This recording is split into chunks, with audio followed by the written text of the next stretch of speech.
Sir, আমার এই পুকুরে একটা পুকুর আছে, পুকুরে আমি মাছ ছাড়ছি, 2 মণ মাছ ছাড়ছি। এই হ্যাঁ। পুকুরটা আমি খোঁজ দিয়েছি, ওই মৎস্য যারা মাছের চাষ করে হ্যাসারিওয়ালার একবার ধরে জিজ্ঞেসি, তখন তারা 10 কেজি খৈর এবং 10 কেজি ওই ভুসি দিতে বলছে সপ্তাহে। আমি 10 কেজি ভুসি আচ্ছা। দিছি, কিন্তু 10 দিন পরেও দিছি, 8 দিন পরেও দিছি। দেওয়ার পর আমার পুকুরে শ্যাওলা হয়ে গেছে, পুকুরে সমস্যা হয়ে গেছে, পানি নীলচে হয়ে গেছে, উপরে পানিতে ওই ধরে গেছে। আমি কি করতে পারি? মানে পানিটা হচ্ছে অতিরিক্ত সবুজ হয়ে গেছে, অতিরিক্ত সবুজ হয়ে গেছে, যে সবুজ স্তর পড়ে গেছে। যে আচ্ছা আচ্ছা। আর কোনো অসুবিধা হয়েছে কিনা, মানে মাছ মারা যাচ্ছে কিনা? মাছ মারা গেছে 8-10 দিনে, 15 দিনের ভিতরে আমার একটা মাছ মারা গেছে। এখন এই মাছ ভাসকে ওঠে, রাত্রে হইলে পানি ওই শ্যাওলাটা থাকে না উপরে, কিন্তু দিন হইলে যখন সূর্য হয় তখন এই শ্যাওলাটা জাগে আর পুকুরের ভিতরে বুড়বুড়ি দেয়, বুটকুরি দেয়। মানে গোল গোল হয়ে গেছে আর কি। গোল গোলই হয়ে যায়। আচ্ছা। আবার রাত্র হইলে থাকে না, কিন্তু পানি নীলচেই থেকে যায়, ঘন পানি, খুব ঘন। তা পুকুর হলো কত শতক? হয়তো 24-25 শতক করবে। আচ্ছা। খৈল দিয়েছেন কত কেজি করে? খৈর দিছি 10 কেজি সপ্তাহে, আর ভুসি দিছি 10 কেজি। আচ্ছা, খৈলটা কিভাবে দিচ্ছেন? খৈরটা চারিতে ভিজাই রাখছি 2 দিন। 2 দিন।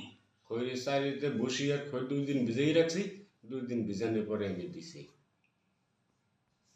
আচ্ছা। হ্যাচারিয়ালরা যেমন কইছে আমার সপ্তাহে 2 বার দিতে, আমি দিছি একবার, কোনো সময় 10 দিন 15 দিন 10 দিন পরে আমি দিছি একবার।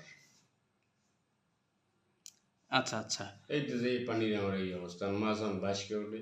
মাছ চাষের পুকুরে অতিরিক্ত জৈব ও রাসায়নিক সার প্রয়োগ বা অন্য যে কোনো কারণে পানির রং গাঢ় সবুজ বা নীল হয়ে গেলে, পানির উপর সবুজ স্বর বা মোটা স্তর পড়ে গেলে এটাকে বলে ফাইটোপ্লাঙ্কটন ব্লুম। আপনার প্রতি পরামর্শ হলো, ফাইটোপ্লাঙ্কটন ব্লুম দূর করতে আমরা তুতে বা কপার সালফেট ব্যবহার করতে পারি। কিভাবে তুতে বা কপার সালফেট প্রয়োগ করব? এক্ষেত্রে 3 থেকে 5 ফুট গভীরতায় পুকুরে প্রতি শতকে 15 গ্রাম তুতে 3 ভাগ করে সুতি কাপড়ের পোটলায় ভরে পানির 1 ফিট গভীরতায় বাঁশের কঞ্চি বা লাঠির সাহায্যে বেঁধে দিতে হবে। এছাড়া আমরা ফিটকিরি ব্যবহার করতে পারি। ফিটকিরি ব্যবহার করতে হবে প্রতি শতকে 30 থেকে 40 গ্রাম পরিমাণ মতো পানির সাথে মিশিয়ে প্রয়োগ করতে হবে।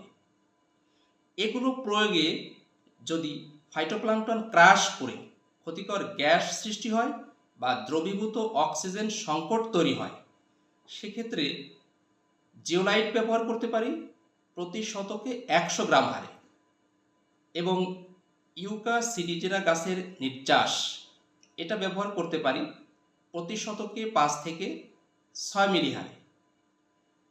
ফাইটোপ্লাঙ্কটন ব্লুম নিয়ন্ত্রণে আর যা যা করা যায় সেগুলো হচ্ছে, কিছু সিলভার কার্প বা গ্রাস কার্প মাছের পোনা ছেড়ে দেওয়া যেতে পারে, এটাকে বলে বায়োকন্ট্রোল।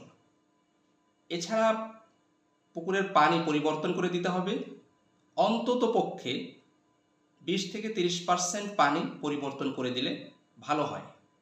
এছাড়া পুকুরে অ্যারেশন সৃষ্টি করতে হবে, এক্ষেত্রে আমরা অ্যারেটর ব্যবহার করতে পারি। এছাড়া মাছের মজুদ ঘনত্ব পরিমিত মাত্রায় রাখতে হবে, অপ্রয়োজনীয় সার ব্যবহার বন্ধ করতে হবে। মাছ চাষের পুকুরের পানির রং হবে কলার পাতার কচি ডগার কালারের মতো বা হালকা সবুজ, এটা প্লাঙ্কটনের স্বাভাবিক উপস্থিতি নির্দেশ করে।